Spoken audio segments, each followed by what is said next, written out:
বন্ধুরা, যাদের রেকটামের সমস্যা আছে, ব্লিডিং হয়, তারা এই ভিডিওটি দেখবেন। কেমন আছেন রনি ভাই? ভালো আছি আলহামদুলিল্লাহ। কিছু বলার আছে বলুন রোগীদের উদ্দেশ্যে।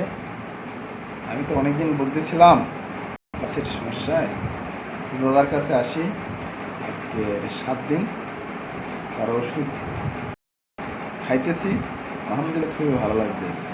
যদি আমার সমস্যা কেউ হয়ে থাকে এখানে আসতে পারেন, অবশ্যই দাদার সাথে যোগাযোগ করেন, আশা করি আপনি সুস্থ হবেন। এখন জ্বালাপোড়া বা ব্লিডিং এগুলো তো নেই? জ্বালাপোড়া নাই, ব্যথা নাই, খুব জ্বালাপোড়া করতো, খুব খুব খুব এবং ব্যথা করতো, প্রচণ্ড ব্যথা। পায়খানার পরে লাস্টে আমার খুব কষ্ট হতো। দাদার কাছে আসি, ব্যাস 1 ডোজ ওষুধ, আলহামদুলিল্লাহ অনেক ভালো। উপরে তো আল্লাহ আছে, লাস্টে দাদা এখানে, যাতে তার স্বনাপন্ন হই। তা আমি তার পেশেন্ট ব্যক্তিগতভাবে, পারিবারিকভাবে না, আমি ব্যক্তিগতভাবে তার পেশেন্ট। তার ওষুধ খেয়ে আমার অনেক পার একটা ঝামেলা ছিল, সুস্থ। তারপরে এই পাইলসের সমস্যা বললাম, দেখি সেটাও মোটামুটি খুবই ভালো লাগতেছে। জ্বালাপোড়া নাই, ব্যথা নাই, মোটামুটি ভালোই গেছে। যার এই সমস্যা আছে আপনারা আসুন দাদার কাছে, দাদার পরামর্শ নেন, ওষুধ ব্যবহার। ধন্যবাদ রনি ভাইকে।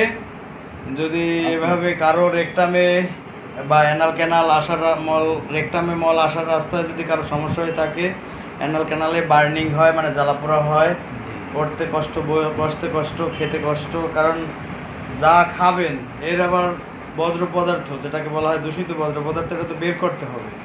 এটা যদি অবশিষ্ট থেকেই যায়, পরবর্তীতে পরের দিনটা তো খুব বেদনাময়ী হবে, কষ্টে দিন যাবে, এবং খাবার দাবার বা মন মানসিকতা তখন কিছুই ভালো লাগবে না। তখন যদি কোনো বন্ধুবান্ধব আপনাকে বলে থাকে যে চলুন না মিষ্টির দোকানে যাই, দই মালাই মানে রসমালাই টেলাই খাই, এটা কোনোভাবে হবে না। তাই সুস্থ সবল দেহ আমাদের সুখের একটা সিঁড়ি। এই সুখের সিঁড়ি বেয়ে গন্তব্যে পৌঁছতে হলে প্রতিদিন 4-5 লিটার পানি খেতে হবে, তাহলে স্টুলটা পরিষ্কার হবে, ওয়াশ হয়ে যাবে, দূষিত বজ্র পদার্থ প্রতিনিয়ত অবশিষ্ট থেকে যাবে না, আর শরীরে তাপ গাত্রদাহ থাকবে না, শরীরে কোনো জ্বালা যন্ত্রণাও থাকবে না।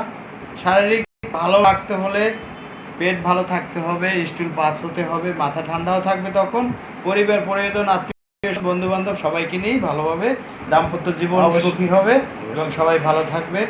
এই দোয়া করি রনি ভাইয়ের জন্য ভালো থাকে, বা পরবর্তী যারা ভিডিওটি দেখবেন এই সমস্যা যারা সাফার করেন তারাও যেন ভালো হন, সেই কামনা করে ভিডিও থেকে বিদায় নিলাম। ভালো থাকবেন। ওকে।